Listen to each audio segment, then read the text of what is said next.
ఉమ్మడి నిజామాబాద్ జిల్లాలో గ్రామ పంచాయతీల్లో పాలన కుంటుపడింది. ఫిబ్రవరి మాసంలో గ్రామ పంచాయతీ పాలక మండల పదవీ కాలం ముగిసింది. దీంతో పంచాయతీ కార్యదర్శుల్ని పాలనను అప్పగించింది ప్రభుత్వం. అయితే నిధుల కేటాయింపు లేకపోవడంతో గ్రామాల్లో అభివృద్ధి పనులు జరగటం లేదు.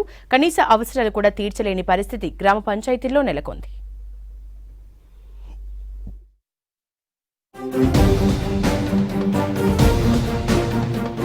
నిజామాబాద్ జిల్లాలో 536, కామారెడ్డి జిల్లాలో 520 గ్రామ పంచాయతీలున్నాయి. గత 5 నెలలుగా గ్రామాల్లో పాలన కుంటుపడింది. పంచాయతీలో సర్పంచ్తో పాటు పాలక మండల పదవీకాలం ముగియడంతో అధికారులే పాలన సాగిస్తున్నారు. దీంతో నిధుల కొరతతో అభివృద్ధి పనులు ఎక్కడికక్కడే నిలిచిపోయి పాలన కుంటుపడుతుంది. తాగునీరు, వీధి దీపాలు, పారిశుద్ధ్యం వంటి కనీస పనులు పూర్తి స్థాయిలో చేయలేని స్థితి ఏర్పడింది. తాగునీటి సమస్యలు ఒకటి ఉన్నది, మాకు నల్ల లేదు. నల్ల ఎవరికి చెప్పాలా? స్పెషల్ ఆఫీసర్కు ఎక్కడ జాయింట్ ఉంది, ఎక్కడ ఏముంది, ఎక్కడ ఏం తెలియదు.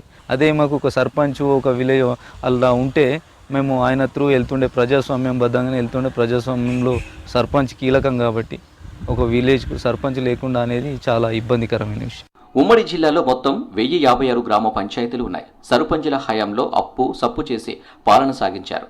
తీసుకువచ్చిన అప్పులతో ఖర్చు చేసి గ్రామాల్లో మౌలిక వసతులు కల్పించారు. సర్పంచుల పదవి కాలం ముగియడంతో పంచాయతీ కార్మికులకు జీతాలు ఇవ్వడం కష్టంగా మారింది. సకాలంలో చెత్త తీయకపోవడం, మురికి కాలువలు శుభ్రం చేయకపోవడంతో గ్రామాల్లో దుర్గంధం వెదజల్లుతుంది. వీధి దీపాలు సరిగా వెలగటం లేదు. కరెంటు స్తంభాలకు పోయిన బల్బులు కొనిపెట్టే పరిస్థితి లేకుండా పోయింది. పాడైన నల్లాలు మరమ్మతులు చేయడం లేదు.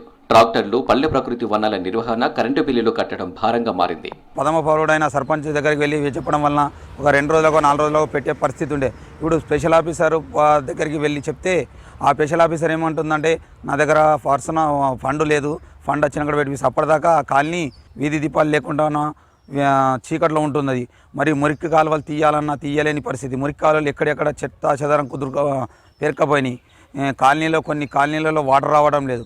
ఇప్పుడు ఏమని చెప్తానంటే, వాటర్ రాకపోతే మాకు ఫండ్స్ వస్తేనే మేము మీకు తాగునీటి ఇస్తాం, లేకపోతే మేము తాగునీటి ఇవ్వలేని పరిస్థితి. మొన్నటి వరకు అధికారంలో ఉన్న సర్పంచ్లు ఉన్న నిధులకు కొంత పోగేసి అభివృద్ధి పనులు చేశారు. ఆయా గ్రామాల్లో సంపన్నులు, వ్యాపారుల దగ్గర చందాల రూపంలో విరాళాల ద్వారా అభివృద్ధిని చేపట్టారు. కొన్ని రకాల పనులకు అప్పులు తెచ్చారు. ఇప్పుడు పరిస్థితి భిన్నంగా ఉంది. పాలన చేపట్టిన అధికారులు అప్పులు చేసి గ్రామాలను అభివృద్ధి చేసే సాహసం చేయటం లేదు. ఖర్చు పెట్టినా బిల్లులు ఎప్పుడొస్తాయో అన్న భయం వారిలో నెలకొంది. నిధులిస్తే గ్రామ పంచాయతీల పాలన సక్రమంగా చేయగలమని అంటున్నారు పంచాయతీ కార్యదర్శులు. మా దగ్గర కూడా నిధులు ఇప్పుడైతే ఇప్పటికి ప్రస్తుతానికి లేదు. ఇప్పుడు సాలరీస్ కూడా అన్ని విలేజ్లో ఇచ్చేస్తున్నాము మేము. తర్వాత మా దగ్గర ఇప్పుడు bleaching powder, lime, biotech spray and sanitation సంబంధించి అన్ని వస్తువులు కొని పెట్టాము, రెడీ ఉన్నాయి. శానిటేషన్ అవేర్నెస్ ప్రోగ్రామ్స్ కండక్ట్ చేసి పబ్లిక్లో కూడా అవేర్నెస్ తెచ్చాము. గ్రామాల్లో ప్రస్తుతం దోమల బెడద, కుక్కల బెడద, కోతుల బెడద ఎక్కువగా ఉందంటున్నారు బోధన్ మండలం ఆమ్దాపూర్ గ్రామ పంచాయతీ సెక్రటరీ రంజిత్ సింగ్. కుక్కలను చంపే హక్కు తమకు లేదని, వాటిని పట్టి వదిలేస్తామని తెలిపారు. కుక్కల్ని చంపే అథారిటీ మాకు లేదు. సో మేము ఏంటంటే, ఎవరైనా కుక్కలు పట్టే వాళ్ళు ఉంటే వాళ్ళని కన్సల్ట్ చేస్తున్నాము. ఒకసారి మేము వాళ్ళతో కన్సల్టేషన్ అయిన తర్వాత మళ్ళీ దాని గురించి మేము చర్య తీసుకుంటున్నాం. కొత్త పైప్ లైన్ మొత్తం వేయాల్సి వస్తుంది అన్నమాట. సో దాని గురించి కొద్దిగా ఫండ్స్ రిక్వైరీ కూడా ఉంది కాబట్టి అది అటువంటి మేము చేయలేకపోతున్నాం. బట్ ఎక్కడైతే మనకు పైప్ లైన్ కనెక్షన్ ఉందో అక్కడ నుంచి మన కొత్త కనెక్షన్ మనం ఇస్తున్నాం. అవసరమైన నిధులు ఇస్తేనే పనులు చేయగలమంటున్నారు కార్యదర్శులు. ప్రస్తుతం వచ్చే ఆదాయంలో అన్ని పనులు చేయడం భారంగా మారిందంటున్నారు.